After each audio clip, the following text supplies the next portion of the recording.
How's it going, KINE550? My name is Hiroaki Takahashi, and today my presentation is on the legal aspects of fitness/personal training facilities. So for facility backgrounds, a lot of the times when we go to a gym, we don't really think about it too much unless we've been a personal trainer or have worked in a training facility before. Me personally, I've been a personal trainer for about 4.5, almost 5 years at this point, so I have a great understanding at least of what the daily happenings are of the gym and also majority of the legal aspects, but looking more introspectively into the certain laws and regulations, and sometimes we don't really think about them as often because we're just trying to do our thing and trying to train and make people better, that it is important to kind of look back and understand some of the things that are happening in our gym. So there's a lot of different things that happen, from safety risks of the clients and the members themselves. Many different things happen all the time. People get injured. There's fights going on from time to time. Hopefully it doesn't happen at your facility, but unfortunately, in the majority of the facilities that I've worked at, the two, I have ran across many different confrontations. And it's important to know basically what the rules and regulations are for your particular facility so that there is the utmost safe but also productive environment happening as well. Okay. Risk management. In this particular slide, we're looking at 3 different cases. Rostai v. Neste Enterprise, 2006. The client suffered a heart attack due to overwork of the client. The trainer was training this particular individual, and they started to say they have chest pain and they needed to take a break, where the trainer was like, no, we shouldn't. I think we should keep going. They were doing a particular exercise that were just too much for the client. They were doing burpees. They were doing other stuff, sit-ups. And the client said, hey, I have even more chest pain. I'm losing my breath. And at the facility, they suffered a heart attack. And luckily, this client got taken to a hospital and was A-okay and had the proper surgeries and recovery that they needed. But obviously they were upset and started a litigation process against Neste Enterprise. So another case of breach of the client's safety, and we should be a little bit more aware of that, but I'm going to come back to that and circle back to that in just a second. Howard v. Joint Center Incorporated in 2010. Very similar process here. The client was told to keep pushing, and they were exhausted and couldn't keep up anymore, and eventually they started to injure their back, and then they herniated a disc right after that. This one's a big one as well, too. It's another case of not listening to what the client is saying and what the client is trying to tell you what to do, and it's very negligent of the trainer to not listen. And then finally, the Baldy Perry versus Key Office and the 360 Fitness Incorporated in 2010. So again, the client suffered some sort of injury due to negligence of the trainer. They weren't listening. They weren't paying attention to what the client was saying. Luckily, when the injury had occurred, the trainer and the people in the facility treated the injury then and there, but the person in question, the plaintiff, would be highly upset and sought legal action against this facility. So there's a lot of claims that the trainer, not a lot of claims, but the claim is that the trainer was negligent in taking care of the client and was not listening, which is a common theme that I found in my research. And basically, overall, like the care of the client, according to these 2 papers from Sekendens, and David and Herbert, have pretty much circled this topic through and through, like keeping trainers accountable for their actions as they're training a client, but also having the trainers understand, like listening to their clients, do not overdo it, and also know that there are rules in place for that as well too in the facility,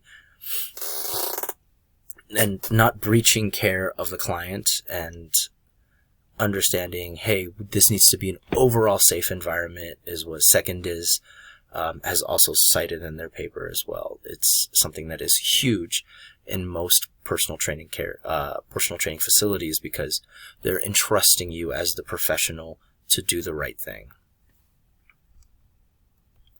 Employment laws, we're going to take a look into that next, and this is the Fulcher versus 24-Hour Fitness 2010.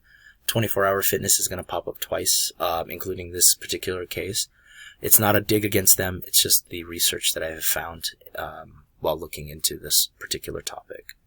So the alleged case is against race, color, national origin, and what this case has basically said is that there were multiple different employees that were passed up for management positions and raises, and they banded together to try to get this litigation settled. Ultimately, what I've read was the motion was denied due to lack of sufficient evidence, but it is something to consider whenever you, as a manager of a facility or you're in a facility, that you shouldn't pass somebody up because of these things, but also understand that skill level and also experience and how their demeanor is and what they're offering to the table is important, which we'll get to in just a second. The EEOC versus custom built personal training. This was a very big case that I read that kind of not resonated with me, but kind of dug in a little hard just because it is something that naturally happens. And this employee was fired due to abandonment of job, even though she had sufficient medical records and medical statements saying that she had to stay home due to complications in pregnancy, which is surreal. Taking my opinion into this for a little bit and taking ourselves out of the presentation, that's surreal. When a doctor has told you, like, hey, you need to stay home, that is without a doubt something that is set in stone. We should not go against what our doctor has told us in this case. The final one is Browning versus 24-Hour Fitness. The plaintiff claims, based on her age and gender, that there were discriminations. And sometimes older folk need to work. Either their Social Security isn't enough or they just want to work. And in this case, the plaintiff cited a violation and discrimination, but also they cited that the handbook was also not up to date with the information that was given and up to date with any penal codes. Moving on, fairness and treatment to all workers is probably the most obvious but biggest thing, and there's rules and regulations in play and also protections that give people the right to be protected under these laws and umbrellas that should be cited, known, and repeated if necessary. The California unfair competition laws and the business and profession laws, these rules should be understood very, very well, especially in this day and age not in this day and age, but especially in our current society where everybody comes from different walks of life and different backgrounds. Me, myself, I'm an immigrant. I'm from the Philippines originally, so there's a sort of understanding that needs to be said and needs to be understood. Excuse my English. To kind of keep these in play, and I believe these laws were also something to reference. Older Workers Benefit Protection Act. This is something to help the older adults that are in the working field still, that they shouldn't be discriminated based on their advanced age or their skill level or their gender or anything of that nature. This is also something that should be referenced and is given to them as a protection. The Title VII and Civil Rights and Pregnancy Discrimination Act, another set of rules and protections that give people who are pregnant, or give women who are pregnant, like the right to say, hey, this is something that is happening to me naturally and that I don't lose my job when I come back, even though I'm gone for a certain period of time. And taking into account, honestly, people's backgrounds, people's beliefs, people's whatever the case may be, this is something that's super important to kind of understand, and it kind of goes into this kind of moral area of sorts and not just a business aspect. It is understood that people in general, as a manager, or as a boss or anything that is a higher position, that there has to be a business ran in these type of facilities. They need to make money somehow, but understanding that, treating your workers fairly and correctly is something that should be given more thought to in the presence of the fitness industry. Humility, encouragement, hearing somebody out. I believe that it is a big part of keeping workers happy, keeping workers satisfied, and keeping workers wanting more and wanting to be in the company and serve you. This quote that I found in the book is put on then as God's chosen ones, holy and beloved, compassionate hearts, kindness, humility, meekness, patience, bearing with one another, and if one has a complaint against another, forgiving each other, as the Lord has forgiven you, so you also must forgive. That's, I believe, a beautiful quote, and something that should be resonated with everybody. Being patient with people, being understanding with people, being understanding of where they come from, and forgiving them if they do something wrong.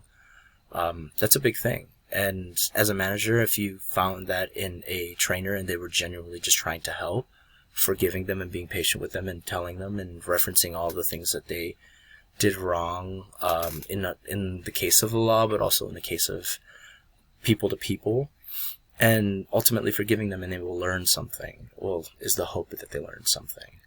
In the world, you will have tribulation, but take heart. I have overcome the world. And that's something to just encourage them by. Like, this is something that is a roadblock that you're going to reach. It is okay. You can get over that particular thing. Rejoice in hope, be patient in tribulation, be constant in prayer. And that just goes to saying, it's like, be patient with everything. Be patient with everybody. If your client is having a difficult time and they're saying that they're having a difficult time, be patient with them. They'll get there. Keep them in your prayers. Keep yourself in your prayers. As a manager, you're going to run into things that are going to be roadblocks or road bumps in your workplace. And how are you going to manage that as a person of faith, but also as a person of reason in a business? And kind of sometimes there are things that are contradictory with what we've read in the book versus what we've done and what we've been given in our business. So in the case of, like, if somebody is identifying as a different gender and it's something that we just don't see in the book, then we got to see what is quote unquote socially accepted and level with them. And at the end of the day, it's how they feel, it's who they are, and we should, at the end of the day, be level with that.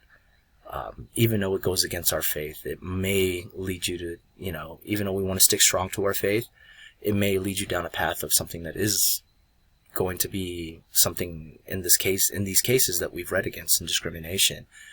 And that's something that they believe in and something we should respect at the end of the day.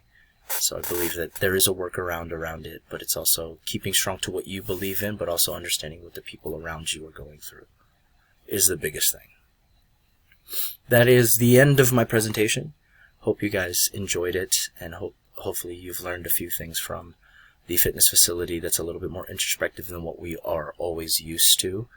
Here are all of my references in the presentation. Enjoy. Have a good rest of your year. Take care. God bless.